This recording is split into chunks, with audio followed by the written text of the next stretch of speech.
Hey guys, Panzer J back here with a recap and review video for Operation Champ, which ended a couple days ago. The game ended on turn 18, January of 45. Unfortunately, I was hoping it was going to go a few turns longer at least.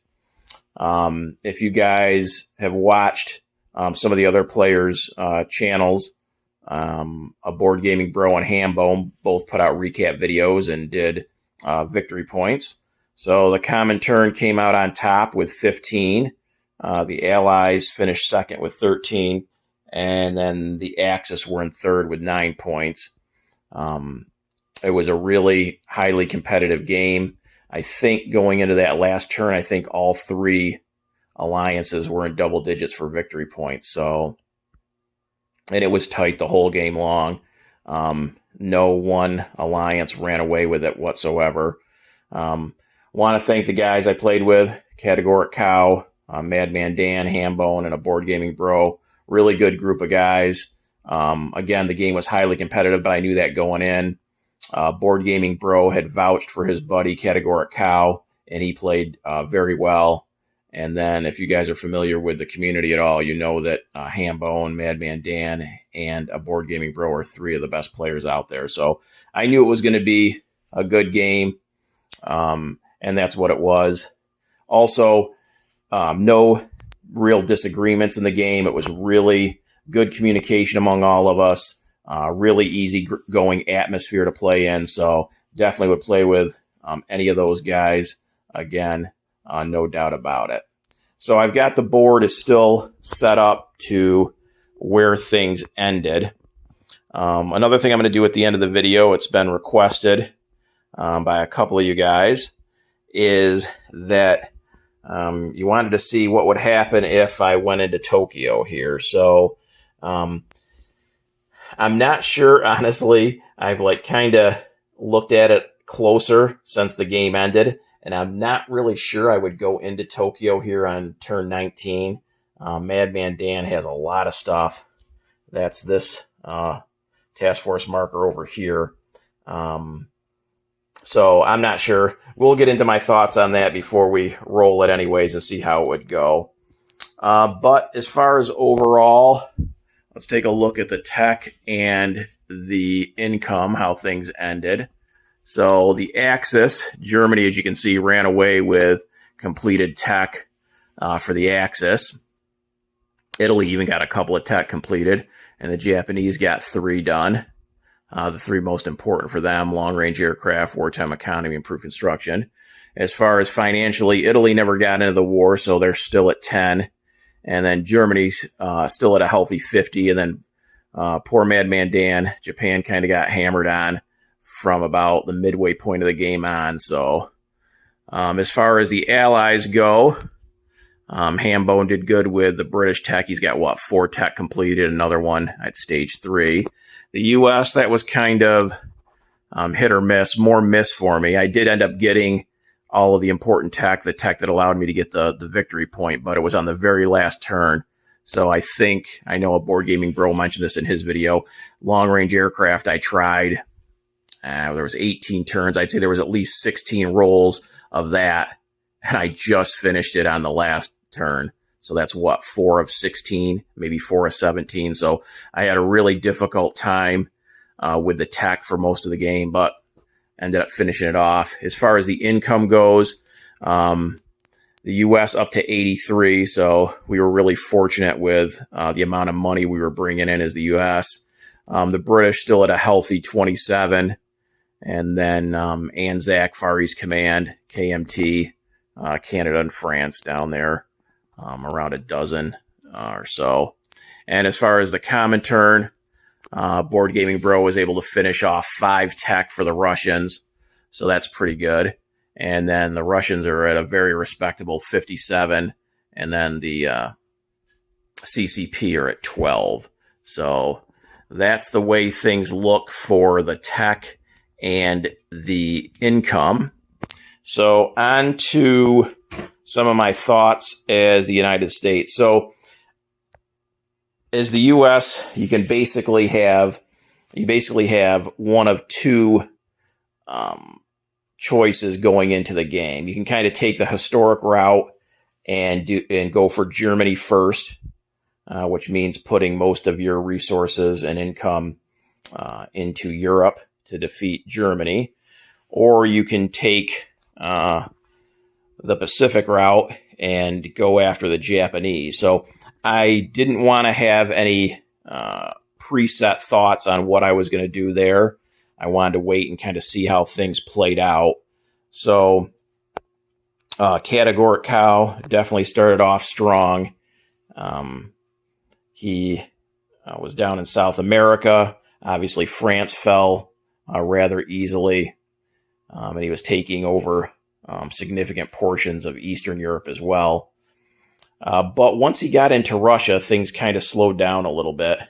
It was a pretty much a back and forth kind of affair through the whole game. If you can take a look on the Eastern Front right there, Russia does have all its original territory except for one down here in the Ukraine. What's that? Southern Ukraine. So other than that, everything else is Russian, but that isn't indicative of Germany was at the gates of Moscow at one point, and it just seemed to go back and forth. I know Hambone and I talked a lot, and he kept making the comment that, you know, at the end of Categoric Cow's portion of the turn, it looked like Russia was in trouble and Germany had the upper hand. And then you'd watch Cade's Russian video, and Hambone would be like, okay, well, now the situation's reversed. Now it looks like the Russians got the Germans in trouble. And that comment was made, I don't know, 3, 4, 5 times, it seemed like. That's just how back and forth things were going in Russia. So with the Germans kind of in a tug of war on the Eastern Front and going back and forth, that kind of influenced me to go Pacific. And then the other big thing was Madman Dan. He started out like a house on fire. He stayed out of China altogether, which is pretty unique. I haven't seen a Japanese player do that often. And he went big for the Money Islands and the FEC. So he had taken all of the Money Islands with very few casualties. He was deep into India, and then it was able to take Calcutta. So he really had the Allies on the run in the Pacific. So the combination of Madman Dan's great success at the beginning of the game and then kind of the Germans being bogged down in Russia influenced me like, well, okay, I got to go heavy Pacific or the Japanese are going to get completely out of control. I mean, they were even threatening Australia. So that was my thinking once the U.S. got in the war, and I was lucky in that regard. I think I was in January of 40, definitely no later than July of 40. So at least 2 to 3 turns earlier than normal, I was in the war as the United States. So that went really well for me. I had rolled some good dice in terms of my getting up to my wartime economy. And then some of the moves by the Japanese and the Germans, of course, helped that as well. So once I got into the conflict, my thinking was I needed to go Japan heavy, and that's what I did. I wanted to, went ahead and moved all of my naval units for the most part once I was able to from the Atlantic to the Pacific. And I wanted to invest heavy in naval units right away to kind of even me with what Japan had on the map at that point. I didn't really buy a lot of capital ships at the beginning just because I wanted to get the units out onto the board as quick as possible. So, like, for instance, I was going for light carriers more than fleet carriers. And I wanted to get some cheaper units like destroyers and light cruisers out on the board. So I was able to accomplish that. And then once I tried to make sure that I think it's more than 4 transports in the Pacific, and the Japanese get the cheap militia. So I tried to, for most of the game, stay below that threshold so I wouldn't give him the opportunity to get those cheap militia. So that limited me, though, in terms of how many territories that I could actually take back. So it was a little bit of a slow process there, but started inching my way to Japan itself. And that seemed to work out fairly well for me. As far as in the Atlantic here, this was the first game that version 3 that I played with any of the expansions. So we played with Canada at War, the Colonial Troops, and then South America at War.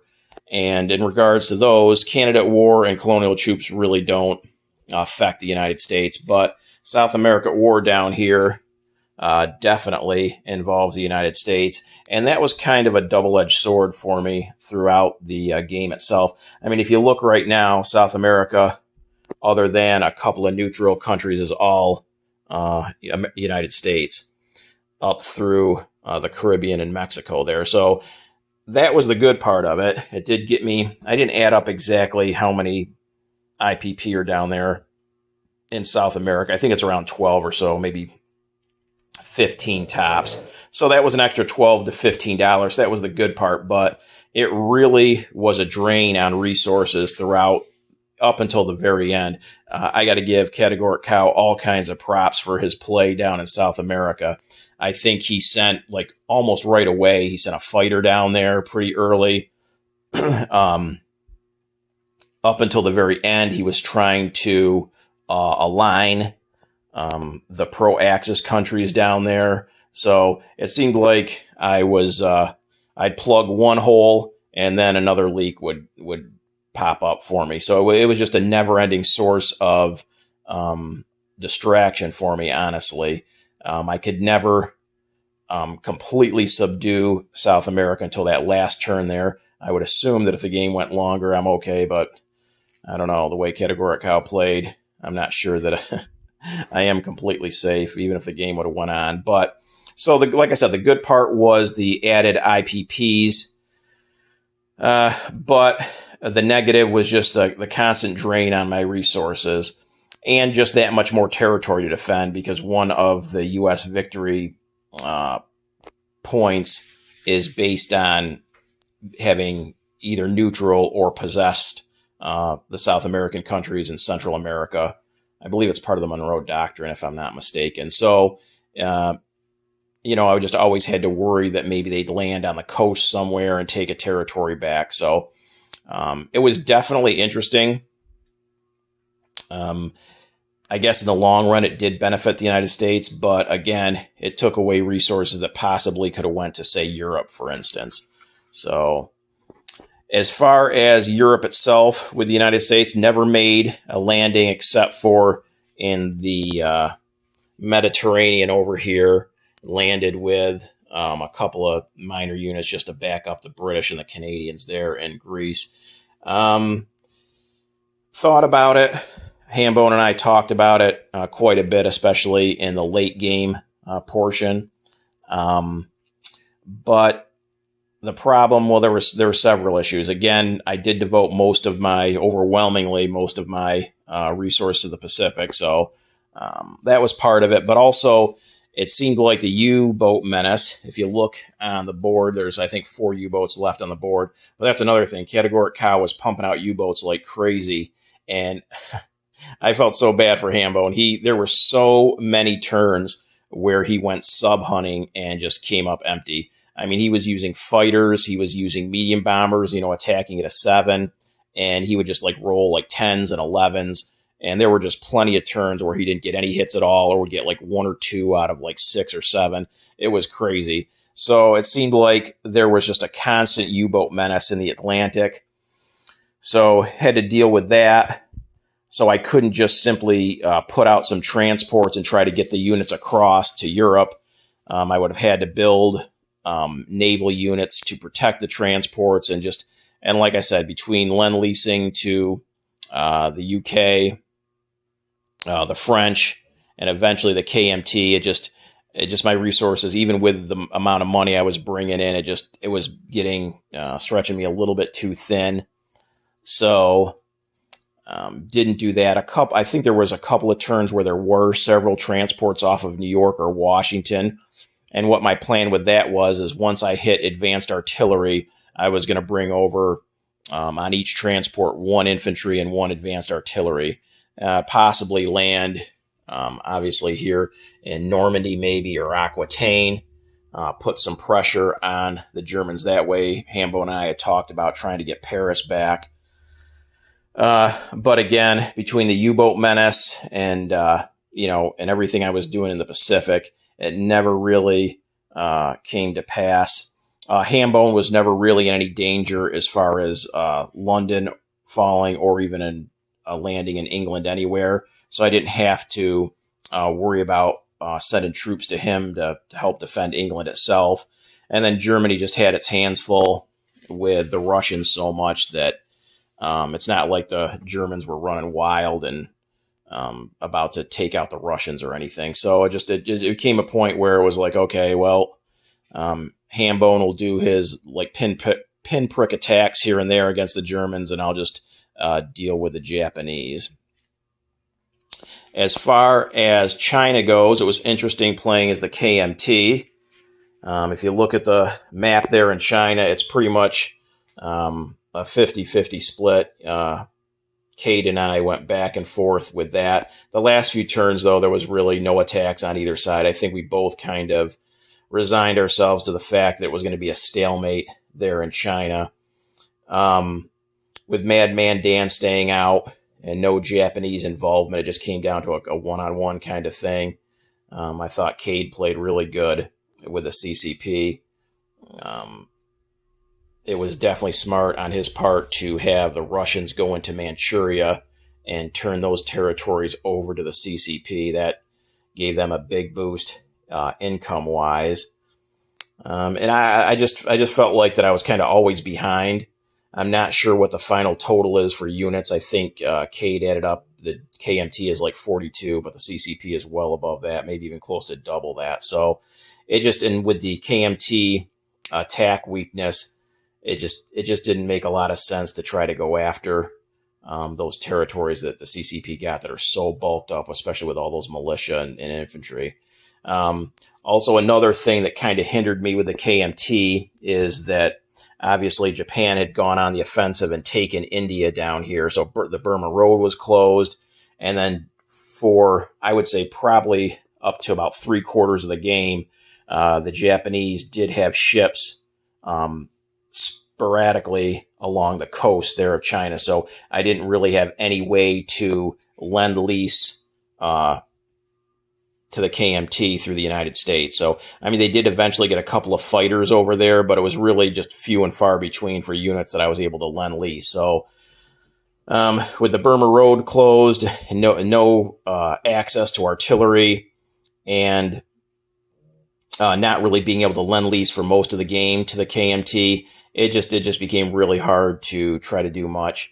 I think I did have maybe one turn where I could have possibly evolved to a major power if I would have gone ahead and turned Formosa over to the KMT. The United States had taken that off of the Japanese. But like I said, at that point, it was getting so late in the game, and I was just going for a basic draw at that point. I knew if I held on to Nanking, that was obviously 1 point there. And then I didn't realize, and Cade apologized for this, it cost both the CCP and the KMT a point. This Russian motorized infantry is there in China, so that denied each of us a point. But again, it was just about a 50-50 split. I think he ended up getting 2 victory points out of the CCP to my 1. But it was definitely interesting not to have Japan go in there. I'm not sure if that was a big benefit to the Japanese, but again, pretty much a draw in China itself. Other than that, not too much else to say. I think that if the game would have went a little bit longer, possibly would have been an Allied victory. I know that a Board Gaming Bro had built fortifications, or at least started fortifications here in the Far East in these Russian territories. So I'm assuming that could have been for no other purpose than to guard against the Allies there. We've got quite a bit built up in Japan itself, so I think it's a safe bet to say that he was putting down those fortifications to, repel any possible Allied incursion into his far eastern territories there. But he played a great game. Very cagey. I think that word has been thrown around a little bit in regard to his play. I believe that if Tokyo would have fallen, that does allow the Allies to declare war on Russia. The Russians either have to attack a territory that's not adjacent to one of their originally held territories. So, like for instance, if a Board Gaming Bro would have went into Norway, so that would have, because it's not adjacent to a original Russian held territory, so that would have allowed us to declare war on the Russians. And I believe it's the capture by the Allies of an Axis capital. I'm pretty sure that it applies to, I know it does Berlin, but I think it also applies to Tokyo. So, for instance, if the game would have went a little bit longer and I would have taken Tokyo, I believe I could have declared war on the Russians. And I think that's what Cade had in mind, that maybe he thought that Tokyo was a target, and then once that fell, that I could declare war on him. I believe that's the case. So that would have definitely been interesting. I'm not sure how that would have played out. The Allies have a lot more money, but the Russians do have things pretty well defended there in the Far East. And the problem would have been is if to take Tokyo, I would have lost almost all my units taking Tokyo. So it would have been several turns before I would have built up enough units to then land in the Far East. We do have some paratroopers, but not a lot of damage they can do. I guess they could drop in a couple of empty territories maybe and take some victory points off of the Russians, but it would have. I think the game was headed towards the beginnings of a Cold War between the Allies and the Soviet Union. It just didn't pan out because things ended a little bit too quick. I thought Hambone did a good job with both the French and the British. I mean, if you look at Africa, there are so many units there. It's crazy, the British and the French units. So his actions in the Mediterranean and in Africa really influenced Italy to stay out of the war. So Categoricow really didn't have much of a choice. He had to keep Italy on the sidelines. So, and then the French, if you look at all the units they got between the stuff that Hambone purchased and then lend-leased the French through the UK, and then what the US lend-leased, the French are actually pretty strong. They've got, I think, 5 fighters, a medium bomber, a couple of air transports. So they've got quite the Air Force. They've actually got one of the stronger air forces in the game right now. So, again, if things would have went on a little bit longer, I think Hambone could have done some damage with the Free French. So that's basically about it for kind of quicker overview. I know, like I said, the guys are going to be getting out, if they haven't already, their own recap videos. I hope you guys enjoyed watching. I'm already itching to play another game here. I wish I could tear this down and start again immediately, but I've committed to a V4 game. Hopefully that's going to be out next month. And I'll be playing with some of the same guys again. It's going to be me and Hambone, a Board Gaming Bro, Boston Bruce, and Global War 36 enthusiast. So that should be another highly competitive game. Definitely looking forward to that. You can probably count on some mistakes for sure being made in that game because it'll be new to all of us, but hopefully we'll keep them down to a minimum so you guys can enjoy the content. We don't know who is going to play what yet. We are going to go ahead and Cade has got a lottery draw like he did for Operation Champ, and then we will be able to pick what nations we would like to play. So let's go ahead and do the what if, the battle for Tokyo over here. So looking at things, I probably would not have done this attack on turn 19, assuming that the game went another turn. Again, Madman Dan has got so much in Tokyo, and there are serious defensive advantages for him right now. So he does have a fortification in Tokyo, So the first thing is this fortification is going to give his ground units a +2 on the first round of combat and give 2 first strike artilleries at a 5. So all of these units here, which are in Tokyo, are going to defend at +2. Now, Dan did have $8 that he would have been able to spend on turn 19 before I attacked Tokyo. So I'm going to go ahead and say he spent 6 on 2 infantry and 2 on a militia. Okay, so with that being the case, let's grab his infantry first. And these would normally be 4s, but because of the fortification, they're going to be 6s on this first round of combat.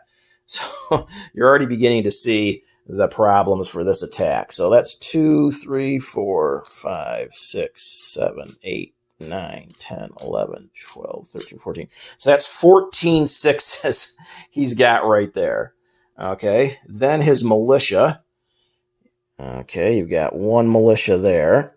So these militia would normally be 2s, but they are going to be 4s on this first round of combat. So he's got 2, 4, 6, 8, 10, 12, 14, 15. And I dropped 1 militia. Okay, so he's got 15. So he's got 14 infantry, 15 militia. He's got 2 SNLF, and I believe they defend like regular infantry, so they're going to be 6s here. He's got 2 Marines, and I believe they are also going to be 6s. And he's got 1 fighter, which is a 6. And he's got how many AA? 2, 4, 6. So he's got 6 AA. And those are normally 3s, and those are going to be 5s. Okay, so this is everything Madman Dan has in Tokyo. I think it's 14 infantry, 2 SNLF, 2 Marines, and a fighter, all at 6. 6 AAs at 5, and 15 militia at 4 here on round 1. Okay, so I would have going in... I have 6 transports here in the Sea of Japan there. So that's 12 units that I can offload. So I believe I'm going into mountain territory there. It looks like Tokyo is mountain. So I'm going to assume that it is. So if that's the case, I'm going to take these Marines here, okay, which is 2, 4, 5. Now these would normally be 2s, but they're only going to be 1 because of the militia. We've got 3 elite Marines. Now, these would normally be 3s, but they're going to be 2s because of the mountains. So that's what? 5, that's 8. We've got these 3 infantry in Kyushu, which would come over. And again, they're going to be 1s. We've got these 2 Marines in Honshu that would come down. They're going to be 1s. And we've got 2 air transports dropping paratroopers. So I got 2 paratroopers. And they would normally be, I believe, 3 on the first round of combat, but they're going to be 2s because of the terrain.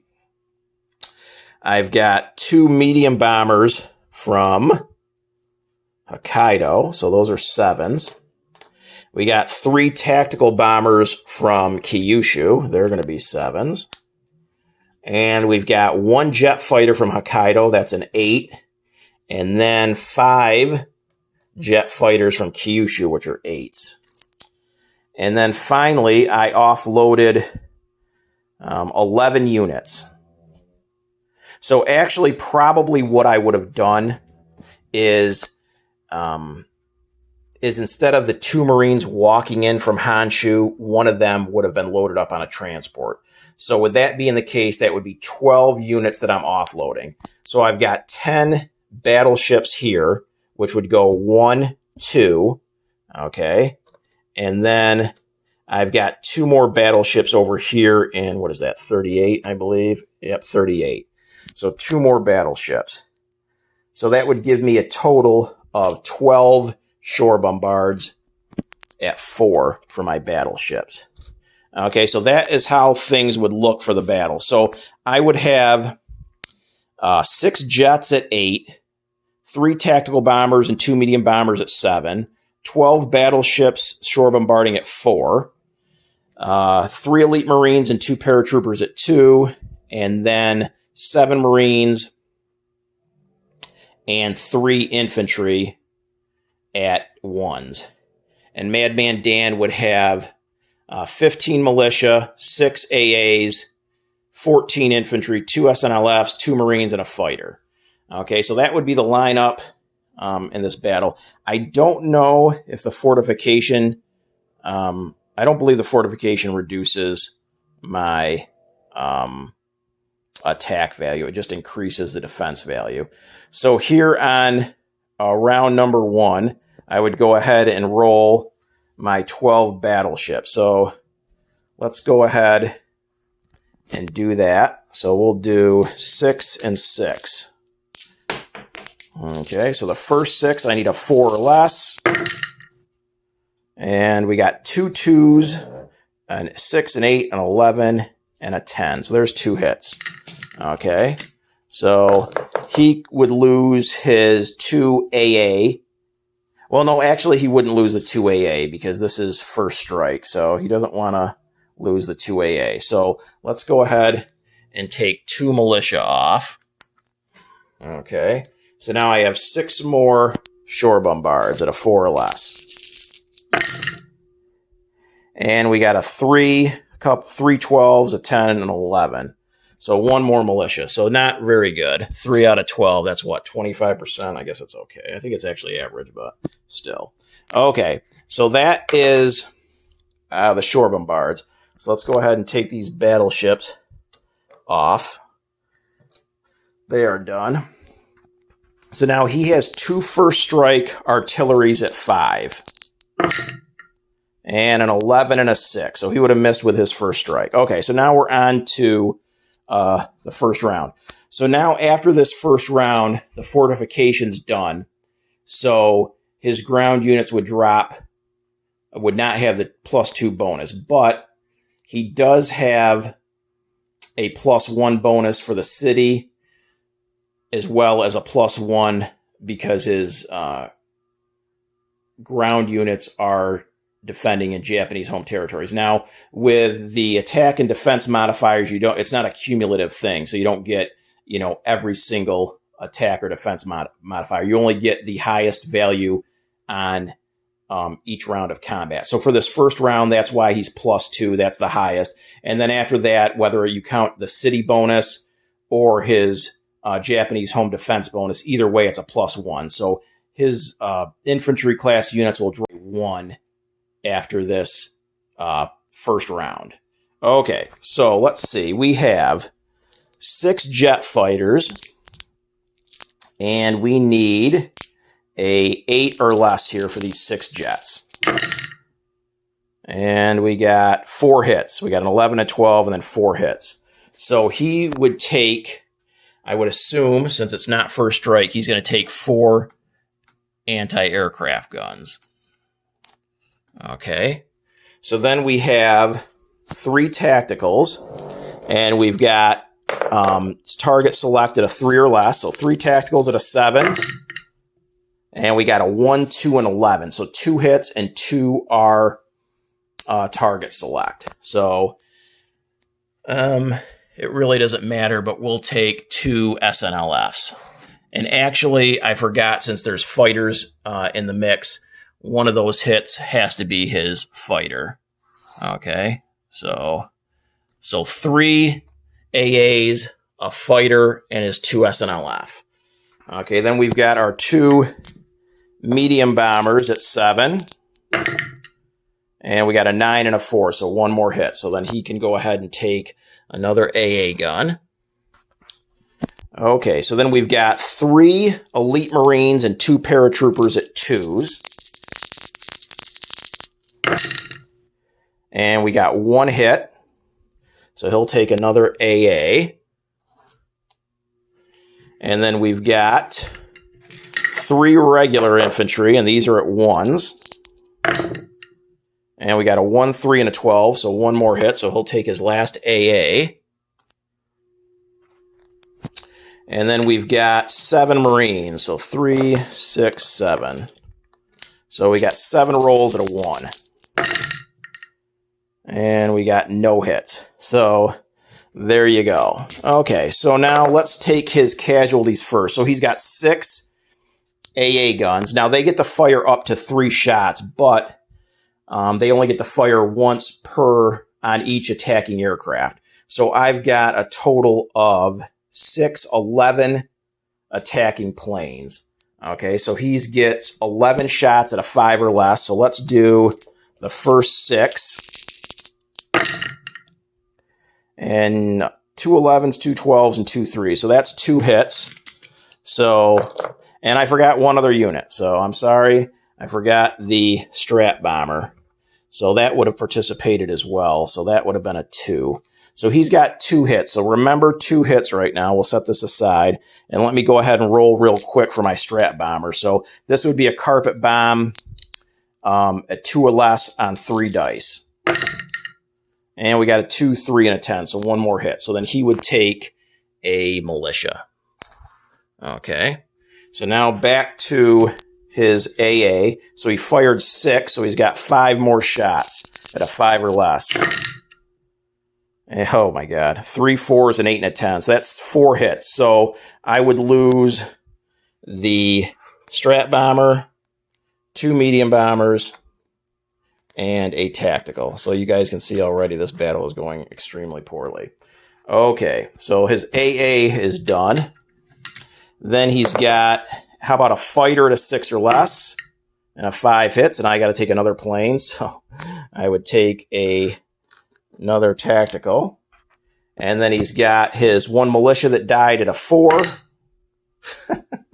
A 4 hits, so I'm going to take, it doesn't matter, we'll take a Marine.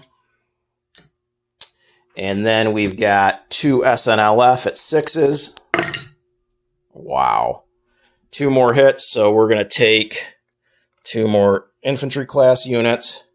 So already I'm getting completely crushed. Okay, so he lost 1 militia, so he should have 14 militia left. So 3, 6, 7. So let's go ahead and roll 7 militia at 4 or less. And we got 2 3s, and that was it. So I'm going to lose 2 more infantry class units. And then he has got 2 Marines at a 6. And a 4 and a 9. 1 more infantry class unit. And he's got, what did we say? 14, I believe, infantry at a 6 or less. So there's 2, 4, 6, 7. So 7 at 6 or less. And we've got a 6, a 4, a 3, and a 5. So 4 more hits. So we'll take 3. That's 4. Okay, and then he's got 7 more rolls. Oh, geez. 2 2s, a 3, and a 4. So 4 more hits. Take the 2 paratroopers and 2 elite Marines.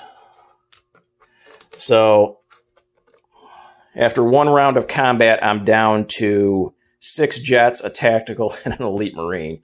And he still has 14 militia and 14 infantry. So the 14 militia would now go down 1 to 3s. And the 14, well, actually, he's got 2 Marines too, so he's got 16. He's got 16 units still at a 5. Okay, so let's do. We've got 6 jet fighters at 8. And we've got 2 6s, a 3, a 5, and a 9. 1 dice fell out, so that's 4 hits. 3, that's 5 hits. Okay. We got a tactical at a 7. 7 hits. So that's 6 hits. And then the elite Marine at a 2. So 6 hits. So he would lose 6 militia, 3, 6. Okay, so let's go ahead and roll his 6 militia that died at 3.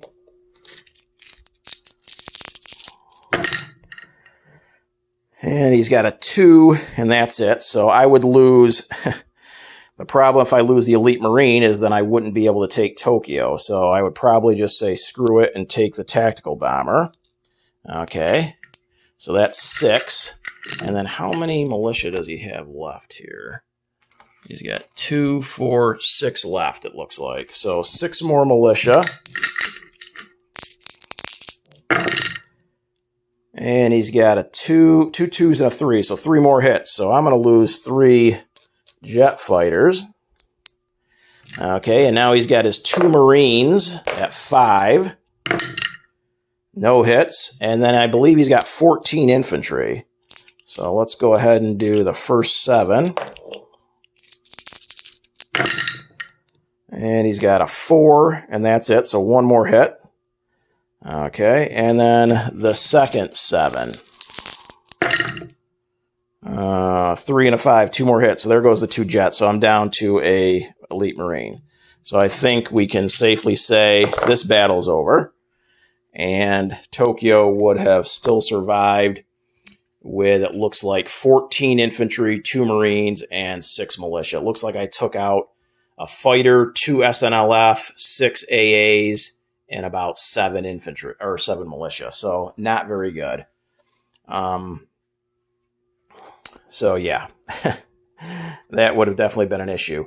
I did have Tokyo surrounded, but Madman Dan very smartly had built 3 extra air bases there, so he had 4 air bases. So I'm not sure that I had the planes to bomb the airfields to give his units a -1. So plus, even if I could have done that, that would have taken away 3 of my planes, and my planes were by far my strongest offensive unit. So honestly, even if I had the bombers for it, I'm not sure that it would have made any difference because, okay, yeah, his units would have been -1, but then that would have taken 3 of my, 11 planes that were really my only offensive unit in the battle. So as you can see, that would have went horribly wrong for the United States. And like I said, I seriously doubt, the more I looked at it prior to the game ending, the less confident I was going in there. So I almost definitely would have waited. I wouldn't have wanted to, do that attack, throw away all those jets and those tactical and medium bombers, and then let Japan kind of come back, at least in terms of taking some of the home territories back in Japan itself. So I wouldn't even have done that. I did have 2 minor factories in Japan that I could have put 4 units down per turn. But honestly, the way that battle went, and I think that's pretty indicative of how it would have went, even if you would have rolled that 10 times, I would have probably had to wait, 3 or 4 more turns to build up enough units to really go in there. I mean, I would have probably had to put down 4 tacticals per turn. Those would have been the highest offensive units that I could have put on the board there in Japan. So Tokyo probably was never going to fall, or at least this game would have had to drag on until 1950 probably in order to do that. So that is the what if. So we can be thankful as the United States that we didn't go into Tokyo. So I hope you guys enjoyed watching Operation Champ. Again, it was a lot of fun, and we will see you guys hopefully sometime next month for a version 4 game.